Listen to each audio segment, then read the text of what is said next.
Numa rua molhada pela chuva em Nova York, uma mulher grávida de 7 meses tremia num vestido de US$ 1.000. O seu mundo desmoronou-se por causa do homem que amava. Isabella Davenport acabara de ser expulsa de um Rolls-Royce pelo seu marido milionário, Julian. As suas palavras de despedida ecoavam com o guincho dos pneus. És uma vergonha. Arranja o teu próprio caminho para casa. À medida que as luzes traseiras desapareciam na noite tempestuosa, Isabela ficou sozinha, vulnerável e aterrorizada. Mas Julian cometeu um erro fatal. Ele viu uma esposa descartada, um problema que poderia deixar na berma.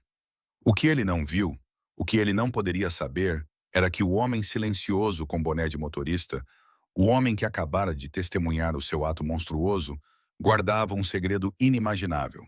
Ele não era apenas um motorista. Era o padrinho bilionário dela. E estava prestes a desencadear a sua própria tempestade. O ar na parte de trás do Rolls-Royce Phantom 2025 era tão frio quanto o coração de Julian Davenport. Era para ser um santuário de couro personalizado e nogueira polida.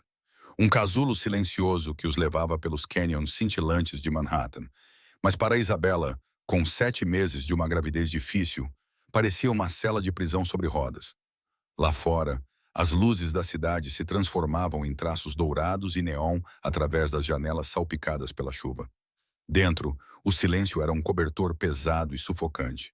Julian não tinha dito uma palavra a ela desde que saíram da gala dos patronos do Metropolitan Arts, um dos principais eventos do calendário social da cidade.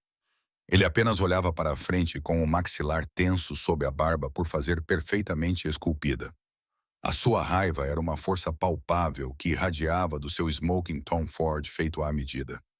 Isabela colocou uma mão protetora sobre a barriga, onde o filho chutava inquieto, como se sentisse o desconforto da mãe.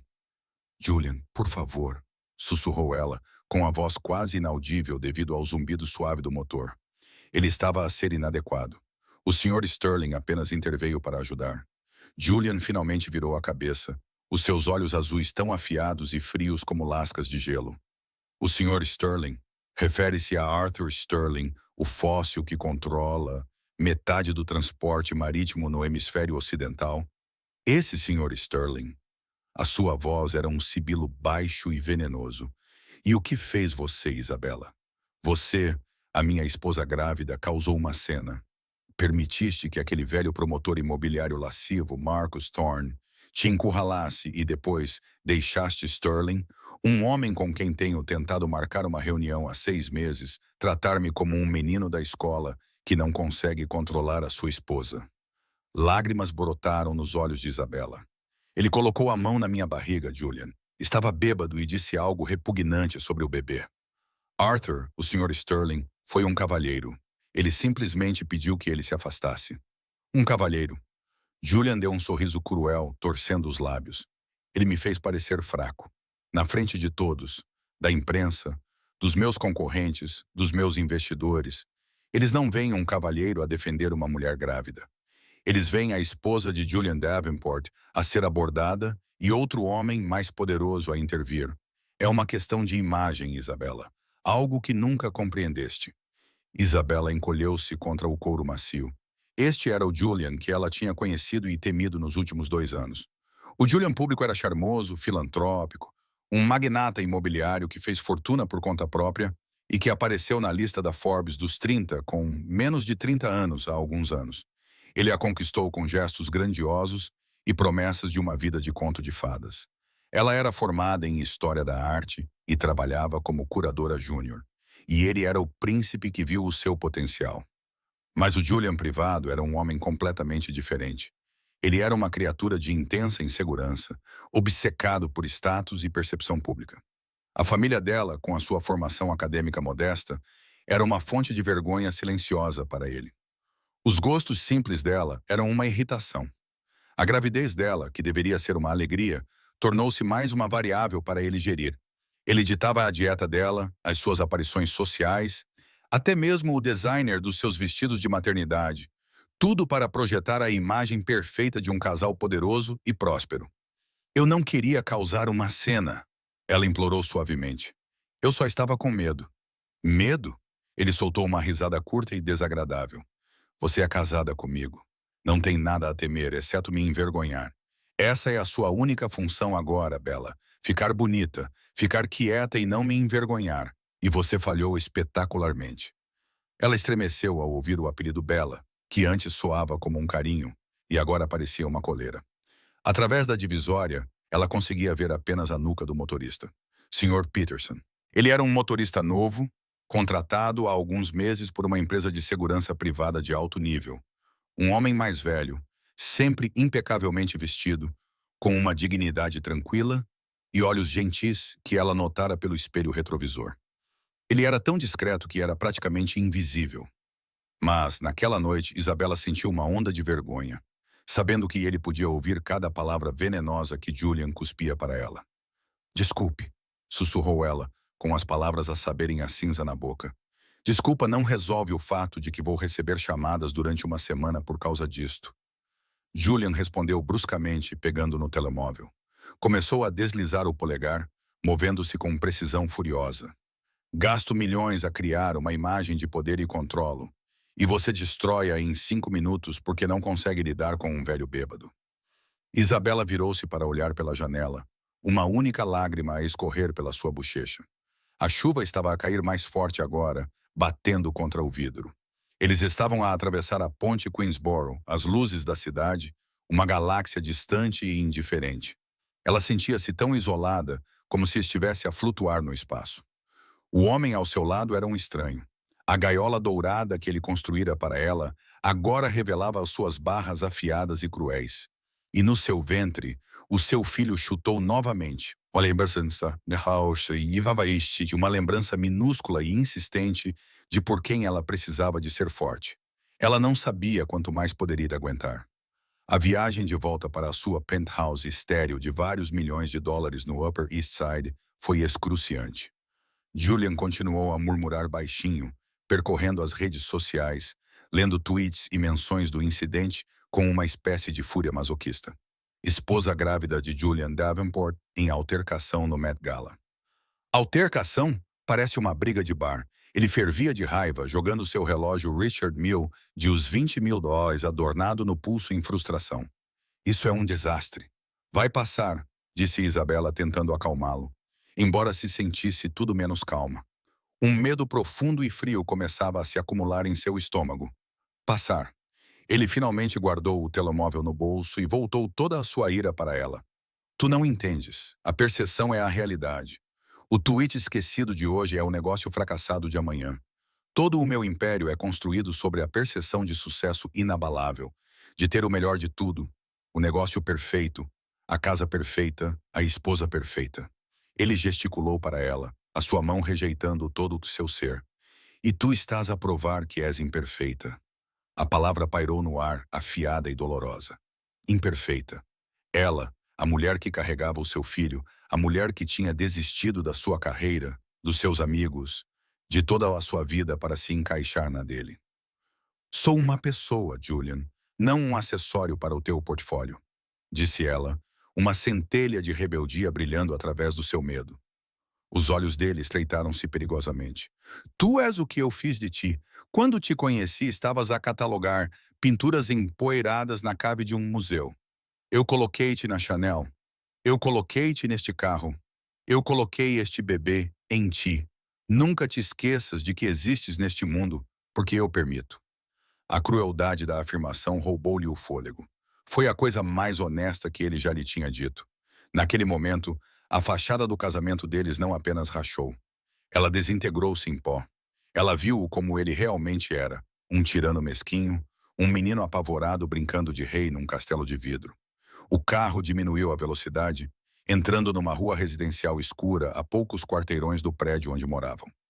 A chuva agora era implacável, uma chuva torrencial que transformava o mundo lá fora num pesadelo líquido. Quero ir para casa, disse Isabela, com a voz trêmula. Não, disse Julian, com voz monótona e desprovida de qualquer emoção. Tem sido um fardo esta noite. Não posso ter-te na minha casa a contaminá-la com o teu fracasso. Isabela olhou para ele sem compreender. Do que estás a falar? Ele inclinou-se para a frente e bateu na divisória de vidro. Peterson, encosta. O motorista, Sr. Peterson, guiou suavemente o Rolls-Royce até o passeio, com o motor a ronronar quase silenciosamente. Julian, o que estás a fazer? Isabela perguntou, finalmente tomada pelo pânico. Este não é o nosso prédio. Ele virou-se para ela, o rosto uma máscara de total desprezo. Eu disse que falhaste. E no meu mundo o fracasso tem consequências. Tu querias ser independente. Tu querias enfrentar Marcus Thorne sozinha. Tudo bem, ser independente. Ele esticou-se por cima dela e apertou o botão, destrancando as portas.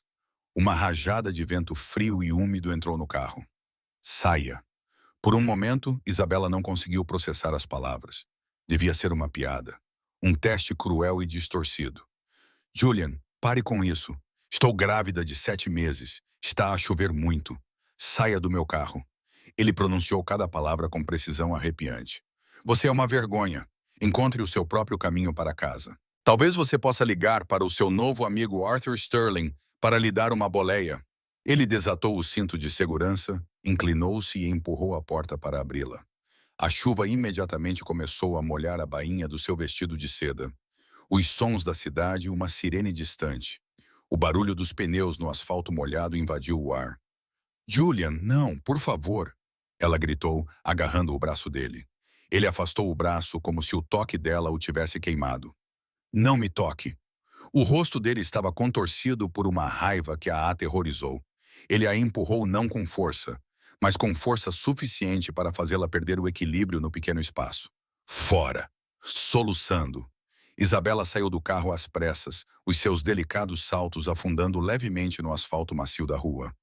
A chuva fria foi um choque imediato, colando o cabelo ao rosto e encharcando o tecido fino do vestido em segundos. Ela ficou ali tremendo, com uma mão na barriga, enquanto Julian se inclinava sobre o banco e fechava a porta com um baque final sólido. Ela observou incrédula enquanto o carro não se movia. Ela podia ver a silhueta de Julian através da janela escura, gesticulando com raiva. Então a porta do lado do motorista se abriu. O Sr. Peterson, o motorista calmo e digno, saiu para a chuva torrencial. Ele nem sequer pegou num guarda-chuva. Contornou a frente do carro enorme, com uma expressão severa no rosto, e abriu a porta traseira do lado de Julian. Isabela podia ouvir os gritos abafados de Julian. Que diabos está a fazer? Eu dou as ordens. Volte para o carro e conduza. O Sr. Peterson disse algo. Isabela não conseguia ouvir a sua voz, baixa, mas firme. Então, para seu total espanto, Julian, o poderoso e intocável Julian Davenport, saiu do carro. Ele balbuciou, apontando o dedo para o motorista, mas o Sr. Peterson simplesmente ficou parado ali, um objeto imóvel na tempestade.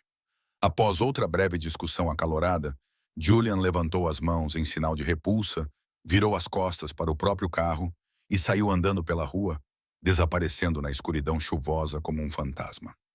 Isabela ficou parada, tremendo e confusa, enquanto o motorista, o Sr. Peterson, caminhava calmamente em sua direção. Ele tirou o próprio paletó e, sem dizer uma palavra, colocou-o sobre os ombros trêmulos dela. O calor da lã era um pequeno conforto no frio cortante. Venha, minha querida, disse ele com uma voz surpreendentemente gentil, mas cheia de uma autoridade que ofuscava a raiva tempestuosa de Julian. Vamos tirar-te da chuva. Ele gentilmente a guiou não para o banco de trás, mas para a porta do passageiro da frente, abrindo-a para ela. Enquanto ela deslizava para o couro quente, sua mente girava. Por que o motorista expulsou seu marido do próprio carro? Quem era esse homem? Ele voltou para o banco do motorista, com o motor ainda ronronando. Ele aumentou o aquecimento e o ar quente começou a fluir pelas saídas de ar, afastando um pouco do frio. Ele olhou para ela, os seus olhos gentis cheios de uma raiva profunda e triste que parecia não ser dirigida a ela, mas ao mundo pelo que acabara de acontecer. Para onde estamos a ir? Ela perguntou, a sua voz um sussurro quebrado. Ele colocou uma mão reconfortante no painel. Vamos para um lugar seguro, um lugar onde ele nunca mais poderá tocar-te. Ele fez uma pausa, o seu olhar encontrando o dela, e naquele olhar, anos de história não dita pareciam passar entre eles. Está tudo bem, Isabela. Agora estás comigo. Estás com o Arthur. O nome pairou no ar, suspenso entre o suave tic-tac do relógio do painel e o barulho rítmico dos limpa-parabrisas. Arthur, o nome do poderoso bilionário na gala, o nome que Julian cuspiu como uma maldição. Não podia ser. Isabela olhou para o homem ao seu lado. Sr. Peterson. Não, Arthur era mais velho, talvez com mais de 60 anos. Tinha cabelos grisalhos, bem penteados, e um rosto que parecia gravado com sabedoria tranquila e determinação formidável. O seu uniforme de motorista, agora molhado pela chuva, parecia estranhamente deslocado nele. Limpa a garganta. Ela o tinha visto dezenas de vezes, trocado gentilezas, oferecido café. Ele tinha sido uma presença silenciosa na sua vida, tão discreto quanto o cromo polido das maçanetas das portas. Arthur Sterling. Ela sussurrou a pergunta com descrença. Ele deu um sorriso triste e gentil. Receio que sim. Peço desculpa pelo engano, Isabela. Nunca foi minha intenção que descobrisse desta forma. O Rolls-Royce avançava silenciosamente pelas ruas desertas, não em direção ao seu apartamento, mas ao centro da cidade, em direção aos bairros antigos de Grammar Park. A confusão na mente de Isabela era um turbilhão de medo, alívio e mil perguntas sem resposta. Mas tu és motorista, gaguejou ela, apertando o casaco dele com mais força. Trabalhas para uma empresa de segurança. Limpa-lhe a garganta. Eu sou o dono da empresa de segurança. Ele corrigiu-a gentilmente. Entre outras coisas, quando te casaste com Davenport, eu tinha as minhas preocupações. Ele tem uma certa reputação no mundo financeiro. Não é boa. Eu queria ficar de olho em ti para garantir que estivesse segura sem interferir. Eu queria dar ao teu casamento, limpa a garganta, uma chance de ser real. Ele suspirou, um som pesado de arrependimento. Eu arranjei para ser colocado como teu motorista pessoal. Era a maneira mais fácil de estar por perto, se alguma vez precisasses de mim. A mente de Isabela voltou ao passado. Os momentos de pequena gentileza, a garrafa de água que aparecia no bolso do encosto do banco em um dia quente, a forma como ele parecia estar sempre lá, esperando alguns momentos antes mesmo de ela chamar o carro.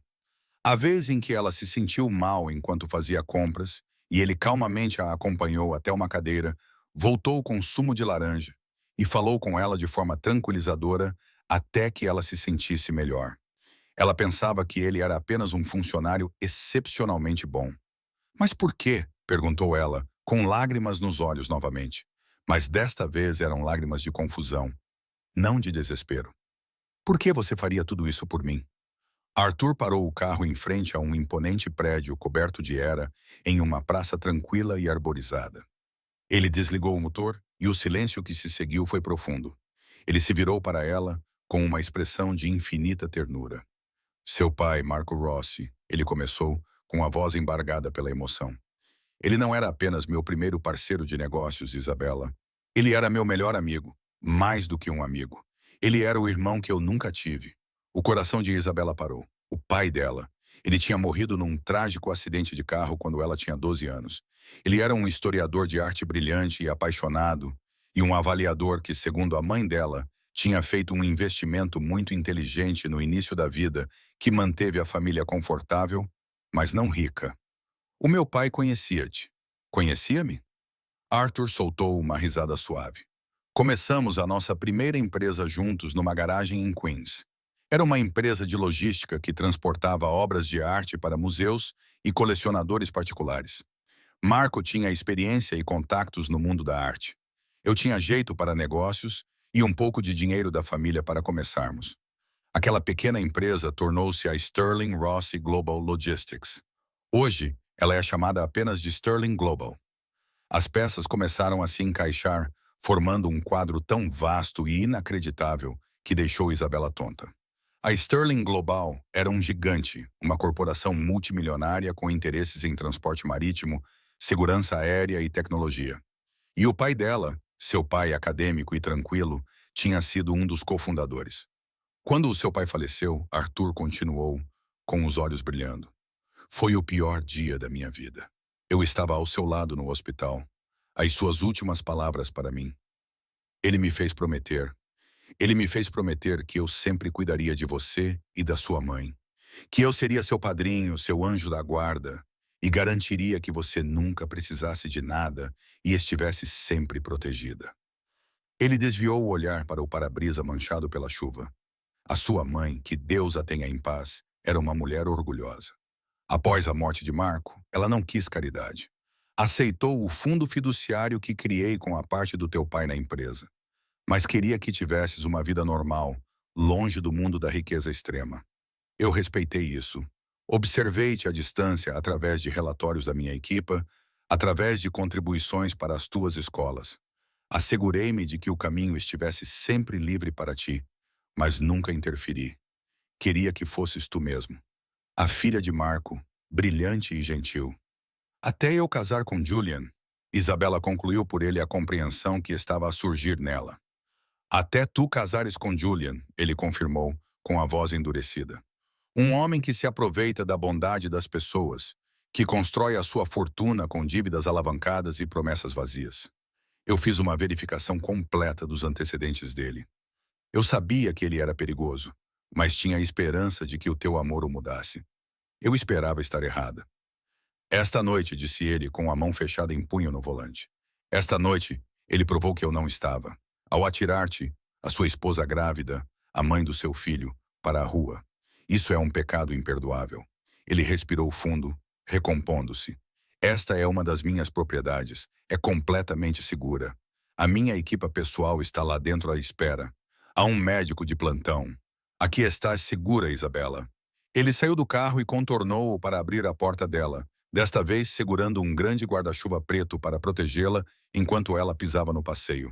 Ela olhou para a magnífica casa antiga, com as janelas brilhando com uma luz acolhedora. Parecia um santuário. Pela primeira vez em 2 anos, ela não se sentia como um acessório ou um bem. Não se sentia como uma posse.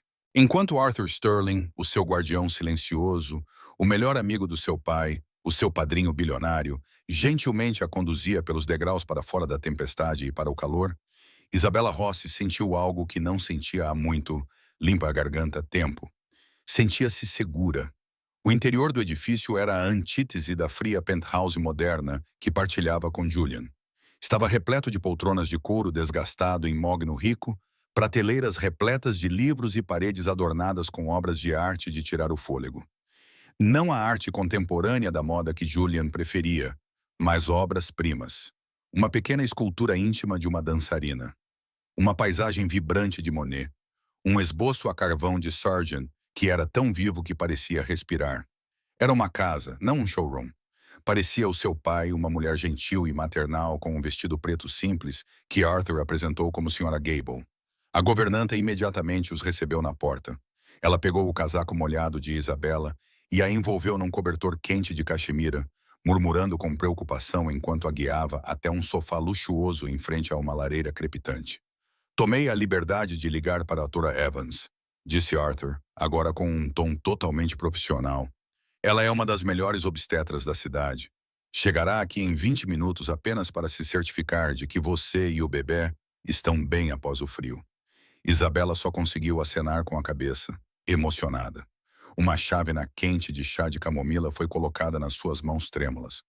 O calor penetrou nos seus ossos, um contraste gritante com o medo gelado que a invadia apenas 1 hora antes. A doutora Evans chegou e foi embora, confirmando que tanto a mãe como o bebê estavam perfeitamente saudáveis apesar do susto. Isabela e Arthur sentaram-se frente a frente na biblioteca silenciosa e repleta de livros. A tempestade ainda assolava lá fora, mas aqui dentro, com a lareira crepitando e o cheiro de papel velho e polidor de madeira no ar, parecia que estavam em outro mundo. A parte do meu pai na empresa, Isabela começou a falar hesitante. A minha mãe me disse que ele nos deixou um fundo. Era suficiente para a nossa casa, para a minha educação. Era confortável. Arthur inclinou-se para a frente com uma expressão séria. Isabela, a tua mãe era uma mulher maravilhosa, mas tinha uma visão muito diferente do dinheiro do que limpa a garganta, o teu pai ou eu. O fundo fiduciário ao qual ela lhe deu acesso era apenas os juros e dividendos de uma pequena fração da carteira principal. Ela tinha pavor de que uma grande riqueza a corrompesse, que roubasse sua ambição e seu caráter. Ela queria que você encontrasse seu próprio caminho. Ele se levantou e caminhou até uma magnífica secretária antiga. Abriu uma gaveta e tirou uma pasta grossa encadernada em couro, colocando-a na mesa de centro à sua frente. A participação original do teu pai na empresa era de 40%. Eu possuo 60%. Fomos parceiros ao longo dos anos, através de divisões de ações, aquisições e reinvestimentos, e esses 40% cresceram. Depois que a tua mãe passou o controle total do fundo familiar Marco Rossi, ele reverteu para mim, de acordo com o testamento dos teus pais, para ser administrado em teu nome até o teu 30º aniversário, ou, a meu critério, se as circunstâncias assim o exigirem. Ele abriu a pasta. Dentro dela havia páginas de demonstrações financeiras, certificados de ações e resumos de ativos. Os olhos de Isabela examinaram os números, mas o seu cérebro não conseguia compreendê-los. Havia muitas vírgulas, muitos zeros. Não entendo, ela sussurrou, olhando para ele. Deixe-me ser claro, disse Arthur, com voz firme e gentil. Julian Davenport é um milionário. Ele gosta de usar essa palavra. Segundo a maioria das estimativas, o seu patrimônio líquido, que é principalmente dívida alavancada contra as suas propriedades, ronda os 90 milhões de dólares num dia bom. Ele bateu na última página do resumo da pasta. Isabela, este fundo, o seu fundo, está atualmente avaliado em pouco mais de 4,7 mil milhões de dólares. O ar saiu dos pulmões de Isabela num sopro. Ela sentiu-se tonta. 1.000 milhões com M. Era um número tão vasto, tão astronômico, que parecia uma fantasia. Todo este tempo ela tinha vivido como dependente de Julian, andando na ponta dos pés, aterrorizada com o humor dele e o seu poder financeiro sobre ela, quando na verdade possuía uma fortuna que tornava a dele insignificante. Toda a minha vida, ela pensou, com a mente a girar. Toda a sua vida você foi quem você é por causa do seu caráter, não da sua conta bancária. E isso é exatamente o que os teus pais teriam desejado, disse Arthur com firmeza. Eles estariam incrivelmente orgulhosos da mulher em que te tornaste, mas ficariam horrorizados com o que aquele monstro te fez esta noite. As circunstâncias exigem isso. A cláusula do testamento foi cumprida. A partir deste momento, tens acesso total e controlo sobre os teus bens. Ele fechou a pasta. Não és uma vítima, Isabela. Não és uma donzela em perigo. És uma das mulheres mais ricas deste país. E és minha afilhada. Julian Davenport não expulsou apenas a sua esposa grávida de um carro. Ele expulsou a filha de Marco Rossi de um carro. E fez isso bem na minha frente. Uma fúria fria e dura começou a substituir o choque no coração de Isabela.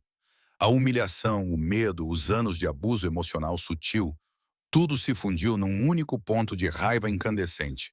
Julian não tinha apenas insultado-a, ele tinha insultado a memória dos seus pais. Ele tinha se aproveitado do que considerava ser a sua fraqueza e o seu estatuto inferior. "O que fazemos?" perguntou ela, com a voz já não trêmula. Estava firme e dura como aço. Os lábios de Arthur curvaram-se num sorriso fino e sombrio. Parecia menos um velho bondoso e mais um titã corporativo. Era um tubarão que cheirava sangue na água. "Primeiro vamos descansar", disse ele. "Amanhã vou ligar para Elena Croft. Ela é a advogada de divórcios mais temida do estado de Nova York. Ela devora homens como Julian ao pequeno almoço. Em segundo lugar, a minha equipe de contabilidade forense vai começar a investigar as propriedades de Davenport. Um homem tão arrogante e endividado sempre tem esqueletos no armário financeiro. Vamos encontrá-los." Ele recostou-se na cadeira, com o brilho da lareira refletindo nos seus olhos. Ele queria arruinar a sua noite, Isabela. Nós vamos arruinar a vida dele. Julian Davenport acordou na manhã seguinte com uma dor de cabeça lancinante e um gosto amargo na boca. Ele estava no quarto de hóspedes da sua mais recente conquista, Tiffany Monroe, uma modelo insípida do Instagram, cuja principal ambição era casar-se com alguém rico. As memórias da noite anterior estavam confusas no início. Depois voltaram com uma clareza nauseante. A interferência de Gala Sterling, a briga com Isabela, expulsando-a do carro. Um lampejo de inquietação percorreu-lhe o corpo. Limpa-lhe a garganta. Talvez tivesse ido longe demais. Uma mulher grávida na rua, à chuva. A imagem, ele tinha de admitir, era terrível. Se isso viesse a público. Mas então a sua arrogância reafirmou-se. Ela teria chamado um Uber. Ela teria ido para casa a chorar. Ela estaria à espera dele agora, desesperada para se desculpar, pronta para fazer qualquer coisa para voltar às boas graças dele. Ela não tinha para onde ir. Ele verificou o telemóvel. Nenhuma chamada perdida de Isabela. Nenhuma mensagem frenética. Estranho. Ele enviou uma mensagem curta. Espero que tenha tido tempo para refletir sobre o seu comportamento. Estarei em casa esta noite. Vamos discutir os termos do teu pedido de desculpas. Depois, passou o dia numa série de reuniões importantes.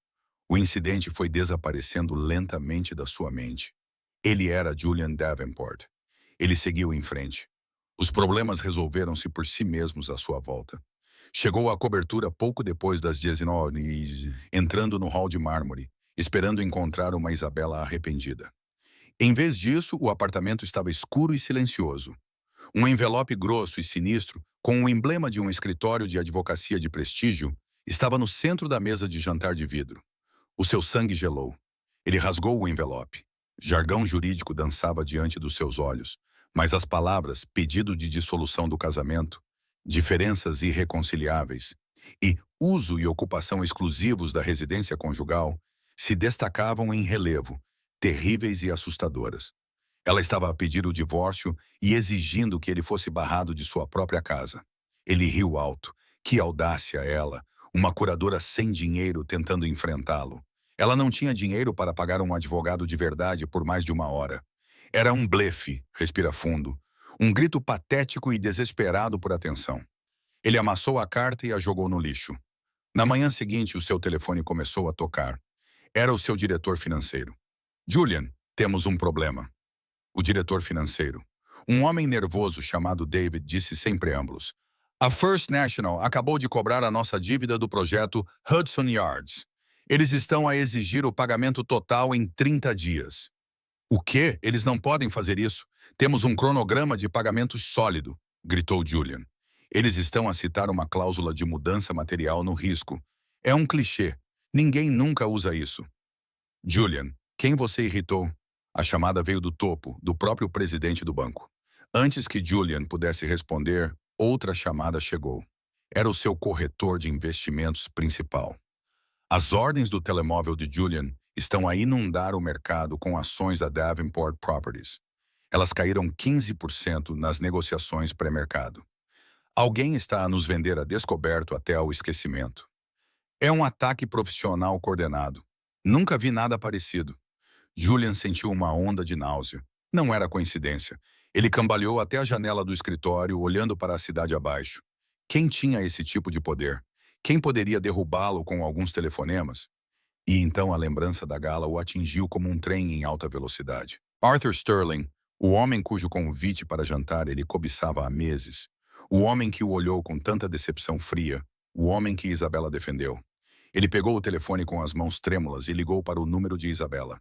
A chamada foi direto para o correio de voz. Ele tentou novamente, correio de voz. Enquanto isso, numa suíte ensolarada do Carilli Hotel, Isabela estava reunida com Elelanena Croft. Elelanena era uma mulher na casa dos 50 anos, com olhos perspicazes e inteligentes e um comportamento pragmático que irradiava competência. Arthur sentou-se silenciosamente numa cadeira próxima, observando. As finanças do Sr. Davenport são, para dizer o mínimo, um castelo de cartas, disse Elelanena, apontando para uma pilha de arquivos que a sua equipa já havia compilado. Ele se apresenta como um titã, mas está alavancado ao máximo. Todos os edifícios, todos os ativos estão hipotecados várias vezes. As suas ações são sustentadas por analistas amigos e punk agressivo. É uma bolha clássica, e os associados do Sr. Sterling, disse ela com um aceno para Arthur, estão atualmente a fornecer o alfinete. Isabela sentiu uma estranha sensação de distanciamento. Este império que antes a intimidava, agora parecia frágil e patético. O que você quer, Isabela? Perguntou Eleanor, suavizando o tom de voz. Em um caso normal, eu diria para ficarmos com metade dos bens conjugais. Mas este não é um caso normal. Dada a conduta flagrante dele e a sua recém-conquistada independência financeira, podemos ditar os termos. Isabela olhou para Arthur, que lhe deu um aceno encorajador. Ela pensou no medo que sentira ao ficar parada na chuva. Pensou no olhar frio e desdenhoso nos olhos de Julian. Pensou no filho que crescia dentro dela. Uma criança que ela nunca permitiria que fosse influenciada por um homem assim. Não quero o dinheiro dele, disse Isabela, com voz clara e forte. Tenho o meu próprio dinheiro. Quero que ele não tenha nenhum direito sobre o meu filho, nem custódia, nem direito de visita. Quero que ele saia completamente das nossas vidas e quero que ele compreenda o que fez. Elena Croft sorriu. Era uma visão assustadora. Acredito que podemos arranjar isso. Vamos oferecer-lhe um acordo. Ele vai-se embora, renuncia a todos os direitos parentais e deixamo-lo ficar com os restos que conseguir salvar da sua empresa em colapso. Se ele recusar, divulgamos as imagens de segurança. Que imagens de segurança? Perguntou Isabela. Arthur falou pela primeira vez. O Rolls-Royce está equipado com um sistema de segurança abrangente, câmaras interiores e exteriores, áudio de alta fidelidade. Tenho uma gravação nítida de toda a noite. Desde o seu primeiro insulto na gala, até ao momento em que o empurrou para fora do carro e eu o mandei para a rua. Ele olhou para Isabela com os olhos cheios de determinação sombria. O Tribunal da Opinião Pública pode ser muito mais brutal do que qualquer juiz, minha querida. Se ele lutar contra nós, não vamos apenas derrotá-lo. Vamos apagá-lo. A tempestade já não estava a formar-se. Ela tinha chegado. Para Julian Davenport, as 2 semanas seguintes foram uma aula magistral em demolição em câmara lenta. Todos os pilares que sustentavam o seu frágil império foram derrubados de forma metódica e impiedosa. O ataque de vendas a descoberto das ações da sua empresa foi implacável. O que começou como uma queda de 15% tornou-se 30%, depois 50%. As chamadas de margem que ele não conseguiu cumprir forçaram-no a liquidar os seus ativos pessoais com uma perda catastrófica. Começaram a circular rumores em Wall Street de que Julian Davenport era uma fraude, que as suas avaliações eram ilusórias. Os analistas amigáveis que antes elogiavam-no agora emitiam classificações alarmistas para salvar a sua própria credibilidade. A sua vida social evaporou-se da noite para o dia. Os convites para inaugurações de galerias e jantares de caridade deixaram de chegar. Amigos que antes lhe davam palmadinhas nas costas e riam das suas piadas, agora atravessavam a rua para o evitar. Ele viu uma foto no New York Post de Tiffany Monroe ao lado de um gestor de fundos de hedge grisalho, rindo num iate em St. Barts. A legenda dizia, subindo na vida. Ele era um pária. O golpe final veio durante uma reunião de emergência desesperada com o seu conselho de administração. Ele tentou projetar confiança para inventar uma história sobre um mercado hostil e uma recessão temporária, mas todos sabiam. Eles tinham visto os sinais.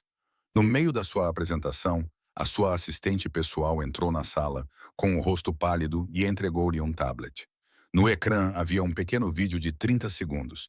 Era uma filmagem granulada do canto do interior de um carro, mas os personagens eram inconfundíveis. Eram ele e Isabela. O áudio era assustadoramente nítido. Saia do meu carro. A sua própria voz, fria e cruel, encheu a sala de reuniões silenciosa. Ele viu-se a empurrar a sua esposa grávida para a chuva torrencial. O vídeo terminou. O seu telemóvel vibrou. Era uma mensagem de texto de um número desconhecido. Esta é a parte da descoberta do processo. A versão completa de 45 minutos é bastante convincente. A sua jogada, EC. Ele olhou para os rostos dos membros do conselho. Eles estavam a olhar para ele, não com simpatia, mas com puro desgosto. O seu presidente, um homem que o tinha orientado, levantou-se lentamente, tirou os óculos e colocou-os sobre a mesa. Julian, disse ele com voz pesada e definitiva. Está acabado. Naquela tarde, Julian sentou-se no escritório minimalista e austero de Elena Croft. Ele era um homem transformado. A arrogância tinha desaparecido, substituída por um desespero vazio. O seu fato feito à medida parecia pendurado no seu corpo.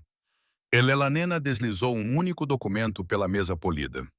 Os termos são simples, Sr. Davenport.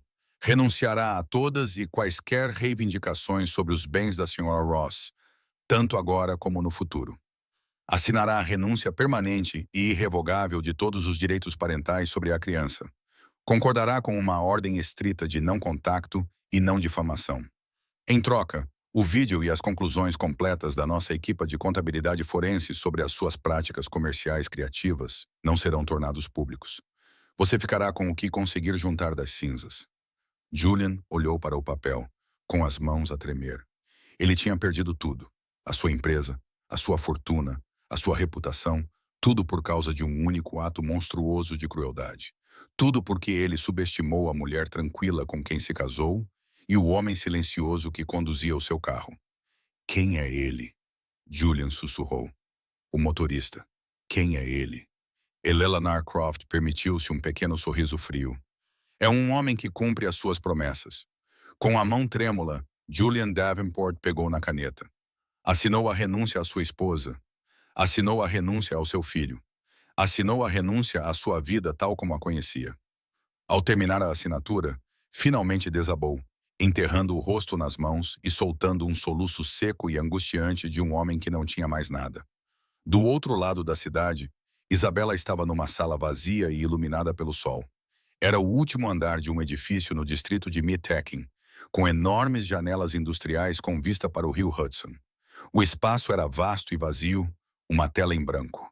Arthur estava ao lado dela, com uma planta aberta nas mãos. A Galeria Rossi, disse ele, com a voz cheia de orgulho. Um espaço dedicado a descobrir e promover novos artistas, um legado para o seu pai, um futuro para si e para o seu filho. Isabela colocou a mão sobre a barriga. O bebê chutava suavemente, em paz. Ela olhou para o rio, para a extensão infinita de água e céu. A dor da traição de Julian ainda estava lá, uma dor surda no coração, mas estava a ser ofuscada por um novo e poderoso sentimento: esperança. Ela não era apenas uma sobrevivente, era uma criadora, uma construtora. Era filha do seu pai e estava finalmente livre. 2 meses após a assinatura dos documentos finais, numa sala privada tranquila do Hospital Lenox Hill, com uma vista panorâmica da cidade que ela estava a recuperar como sua, Isabela Rossi segurou o seu filho pela primeira vez. O mundo que por tanto tempo fora um turbilhão caótico de medo e incerteza, reduziu-se a um único ponto perfeito, o rosto minúsculo e enrugado aninhado na curva do seu braço. Ele lhe era lindo, ele era saudável, e era dela. Quando a sua mãozinha se enrolou instintivamente em torno do dedo dela, uma onda de amor tão intenso e primitivo a invadiu que parecia estar a reorganizar a sua alma, a curar os pedaços fraturados do seu coração e a cimentá-los de volta com mais força do que antes. Arthur ficou perto da janela, dando-lhe espaço. Ele esteve presente durante toda a aprovação, um pilar de apoio silencioso e inabalável na sala de espera. A sua habitual autoridade corporativa foi substituída pelo andar ansioso de um futuro avô. Quando a enfermeira finalmente chamou o seu nome, o alívio no seu rosto foi uma imagem que Isabela nunca esqueceria. Já decidiram um nome? Perguntou ele suavemente, com a voz cheia de emoção. Isabela olhou para o seu filho, cujos tufos de cabelo escuro eram tão parecidos com os dela, e uma sensação de profunda clareza tomou conta dela. O nome Davenport nunca tocaria o seu filho.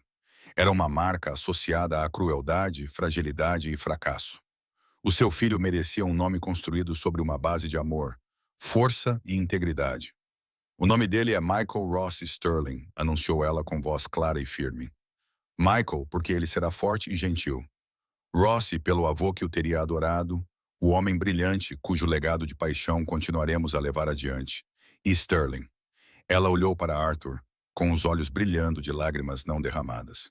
Pelo homem que cumpriu a sua promessa, o guardião que nos salvou a ambos. Arthur Sterling, o titã bilionário que podia fazer os mercados tremerem com um único telefonema, simplesmente acenou com a cabeça, incapaz de falar, enquanto enxugava uma lágrima do olho. Naquele momento, ele não era um capitão da indústria. Era simplesmente um padrinho, dando as boas-vindas à próxima geração de uma família que jurou proteger. Os meses seguintes estabeleceram um ritmo de normalidade deslumbrante. A cobertura estéril, semelhante a uma galeria de arte, com o seu silêncio opressivo, era um pesadelo distante. A vida no brownstone do Grammar Park era calorosa, viva e repleta dos sons suaves de um novo bebê.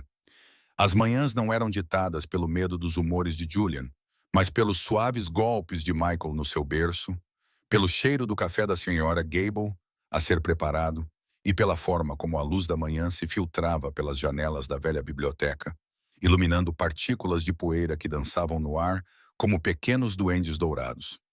Isabela lia textos de história da arte em voz alta para o seu filho, os seus olhos grandes e curiosos a seguindo, enquanto ela falava da luz de Caravaggio e do mármore de Bernini.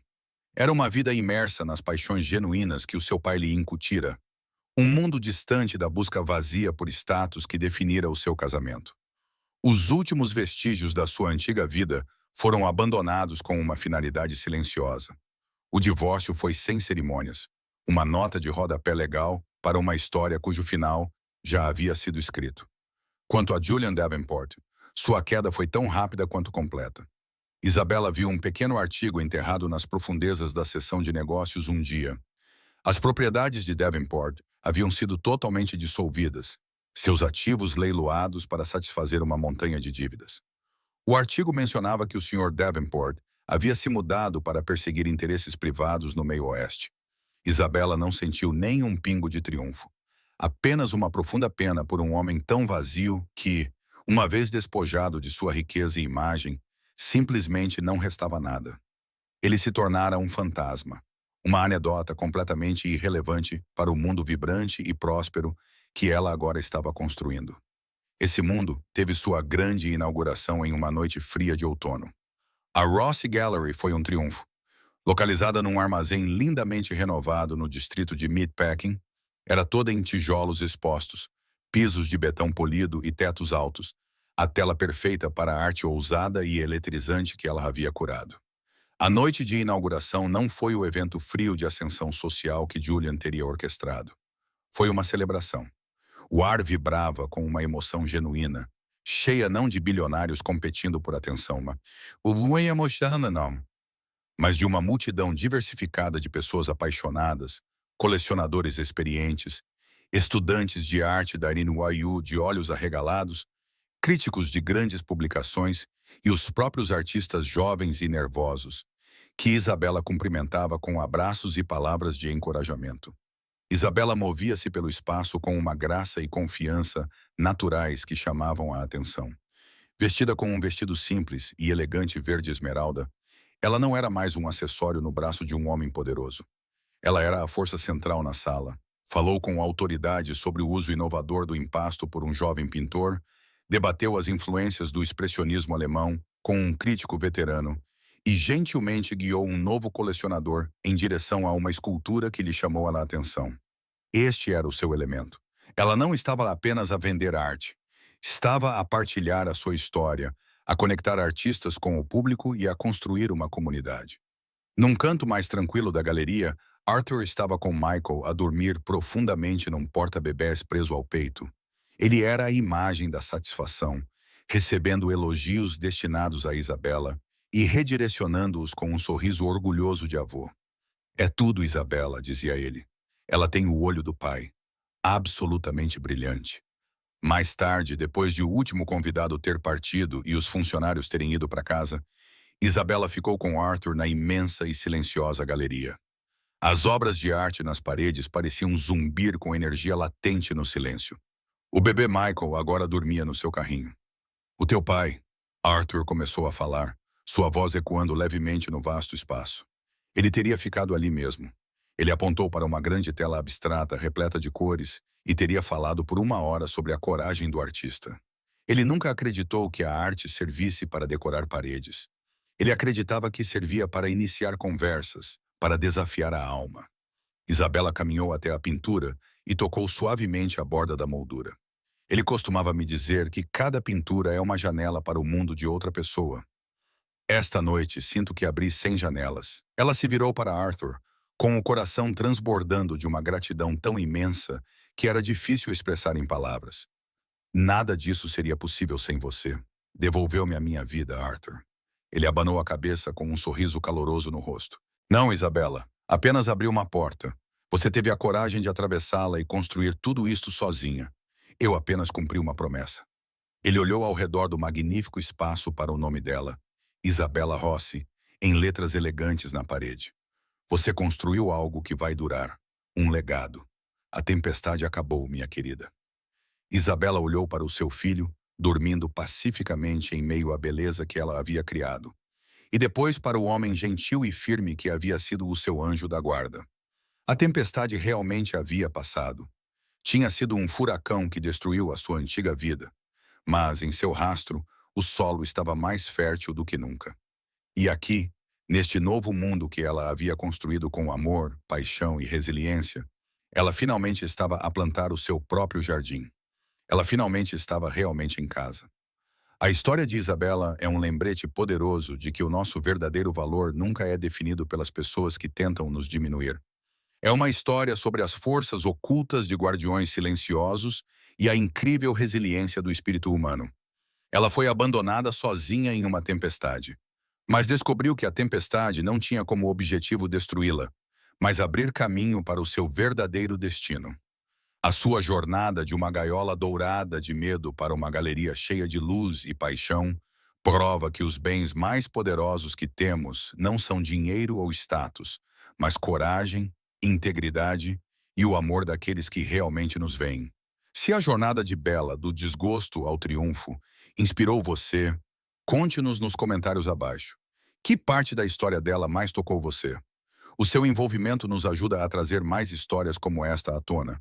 Não se esqueça de curtir este vídeo se acredita em segundas oportunidades e partilhe-o com alguém que possa precisar de um lembrete da sua própria força.